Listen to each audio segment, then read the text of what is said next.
my mommy and Daddy are having a fight. Is he hitting her?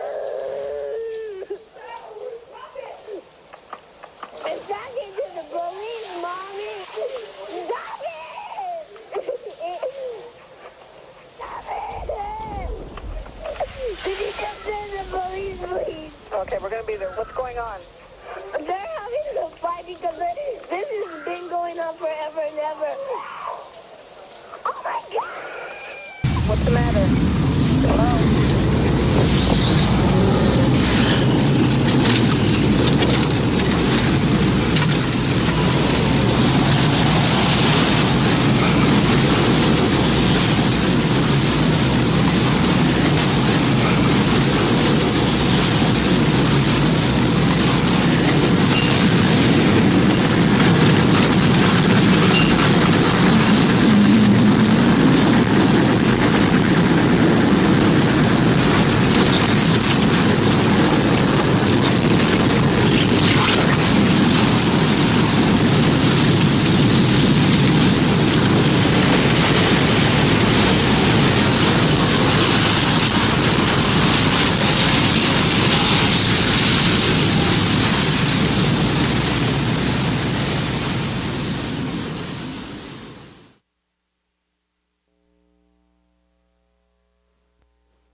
Welcome students, staff, community members, director overall in the class of 2017. I'm Yocelyn Maldonado. I am Briana Valdez. And this is our Senior Talk.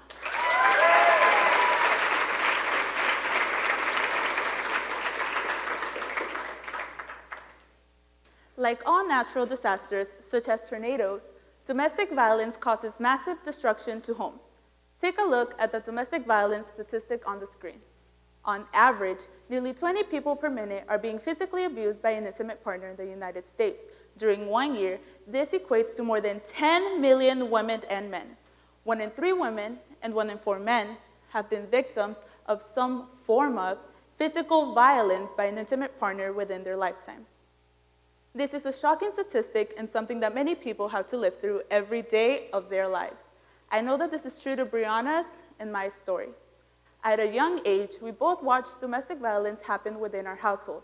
Like a tornado, it ripped our home apart. Having been impacted by domestic violence at a young age was one of the reasons why we wanted to work with children and let them know that they're not alone. As children, it is difficult to comprehend why our parents are fighting, why they'd resort to violence. So we dedicated our time to help children get through this difficult time. One of the reasons why we chose to work with children who have experienced domestic violence was because we both experienced domestic violence as kids. When I was a little girl, my parents would constantly fight with each other. It got to the point where they argued about every little thing. There was never a day they wouldn't argue. I remember one specific day when I asked my dad for money. He said, "I gave your mom money so that you guys can buy whatever you want." When he said that, I then turned to my mom. And when I asked her for money, she said, "I don't have any money." When my dad heard her say that, he angrily asked, "What did you do with all the money?" And she told him she used it for something she needed. At that moment, everything flashed before my eyes. Within seconds, I saw my mom being dragged on the floor by the hair, choked against the wall, and hit on the face multiple times. I heard my mom yelling at us to go into our room and lock our doors. I had no words to describe the hate I had for my dad and the fear I felt being around my parents. Like a vicious tornado, my father managed to rip our home apart, physically and emotionally. After this horrific event, there was a vast change in my life. At the age of 5, I was picked up from school and taken to a home where there was various kids. I was a little confused, but from that moment on, I knew everything was going to change. I cried and cried to my older sister about the fear I felt inside. I had so many emotions swirling around in my head, I did not know what to do. From that point on, we went from home to home until finally, December 18, 2004, we ended up being with a woman who has been a part of our life since birth. At the age of 7, I was adopted, along with my 2 sisters and my brother. I never imagined my life would turn out like this, but I'm happy everything changed for the better. Like Briana, I also experienced domestic violence. The first time I experienced domestic violence was when I was 8 years old. I was in my room pretending to be asleep because it was past my curfew. All of a sudden, I heard my parents arguing about money, and before I knew it, my father was dragging my mom across the living room by the hair. I did not tell them that I saw what had happened that night. I kept it to myself until he did it again. I remember the rage I felt inside of me building up and swirling out full force, knowing that I could not do anything about it. The fighting continued. There was an occasion where my dad got mad at my mom for some reason, and he threw the TV remote at her, but it ended up hitting me. That was when he realized that what he was doing was not only hurting my mom, but his children as well. Fortunately, after this incident, the abuse stopped, and thankfully, it has not happened since. Our passion to work with children who have experienced domestic violence was furthered by a woman who we met, who is a pastor at Cornerstone Church, Miss Martin. She herself experienced domestic violence and was one of the reasons why she started Project Reclaim, to support women who have experienced domestic violence. Through Project Reclaim, we were able to volunteer at a home, which housed 4 families. At this home, we met a woman who stood out to us when she shared her story. We have changed her name to Mary to protect her identity. Mary shared her story about being in an abusive relationship for 18 years, from the age of 13 all the way to 31. Think about that. And how it all started with the weekend getaway. She shared she was taking a TJ for the weekend to meet her boyfriend's family.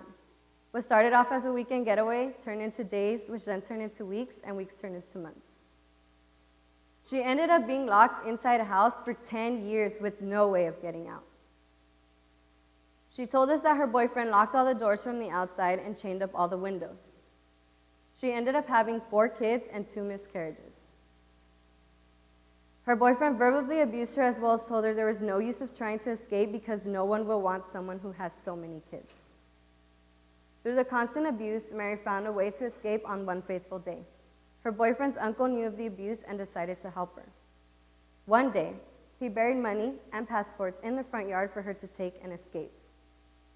She saw her chance to run one day when her boyfriend was extremely drunk. As he was about to unlock the door to the house, she grabbed her kids and ran for her life. She hid wherever she could, running from house to house and bush to bush, until finally she made it to the border and was able to escape to a better life. Mary's story is so inspiring, and although experiencing a tragic tornado of a relationship, she was able to escape and change her life around. We learned many stories like Mary's, but more importantly, made many valuable connections. At first, we thought we were going to a house where people were sad and depressed, but when we walked in that first day, it was full of life. The women that had gone through domestic violence were so sweet, and the children were so happy and joyful. They told us their stories and the things that they had gone through. We also met 10 kids, and 2 of them stuck out to us the most. Destiny, who was 14 years old, and Adrian, who was 12. They stood out to us because the smallest of things triggered them to remember their past. For example, when Adrian's mom was cooking lasagna one day, the smell triggered Adrian to remember the day that his father was arrested. Regardless of going through such horrible events, they still choose joy every day. For example, Delilah. When we first met Delilah, she had beautiful silky hair and a sassy attitude. After the 5th visit of us going to the house, I remember asking Bree if there was a new kid because there was a little boy standing in the doorway. After doing some investigating, it turned out that Delilah had cut her hair. When we spoke to her mother, she mentioned that Delilah had been found in the closet with scissors in her hands when everyone else was taking a nap. What a mischievous little cutie. It is stories like Mary's that inspire our work. Having personally experienced domestic violence, we wanted to support women and children who have been in that same situation. It was important for me because growing up, I felt scared and had no one to lean on. We have created bonds and communicated regularly with the children we work with. For example, Destiny. Destiny texted me to wish me a happy Easter. It was the small things like this that have made us happy to be working with Project Reclaim. At this moment, we would like to share some moments with you which have brought us happiness and joy.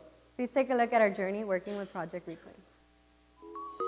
I would away forever, exalted in the sea, as long as I am with you, my heart continues to beat. With every step we take, Kyoto to the bay, strolling so casually, we're different and the same, gave you another name, switch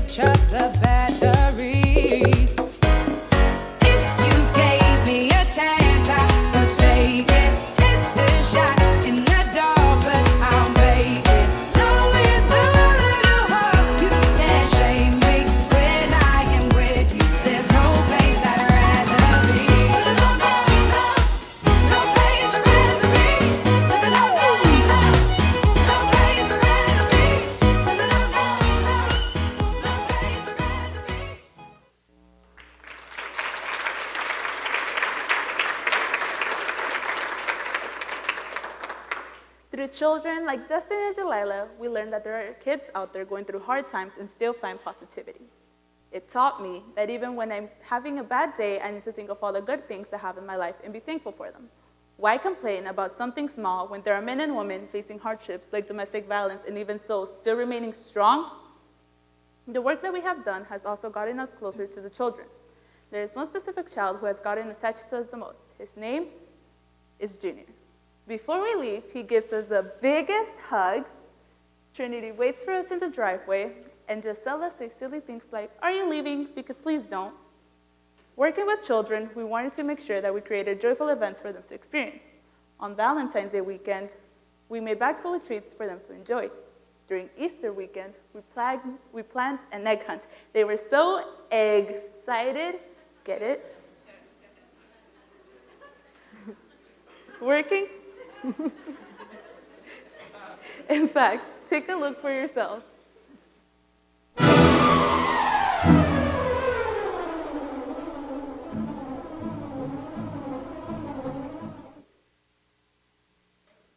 Oh my goodness!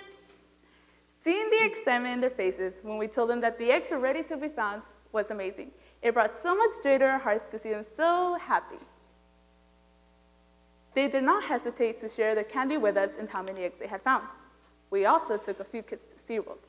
The gratitude and attitude towards us was amazing and something that we will not be able to forget. Although we only focus on a small group of women and children, we hope that our work with Project Reclaim sheds light on a very important issue. Like the theme of our talk, a tornado rips through homes, affects families, and leaves people with horrific memories. Domestic violence does the same thing. Through our service, we wanted to become a support system to the women and children, something we hoped to have when we were younger. I am confident in saying that we have become that support system and in turn have created some lifelong friends. Yes, we have created some great memories. Our work with Project Reclaim has been eye-opening and has served as a reminder. If you or someone you know is going through domestic violence, please do not hesitate to call the San Diego 24-hour domestic violence hotline at 619-234-3164. It is important that you take the steps necessary to help someone in need because just like tornadoes, domestic violence affects anyone, women and men alike. Thank you so much. This concludes our senior talk.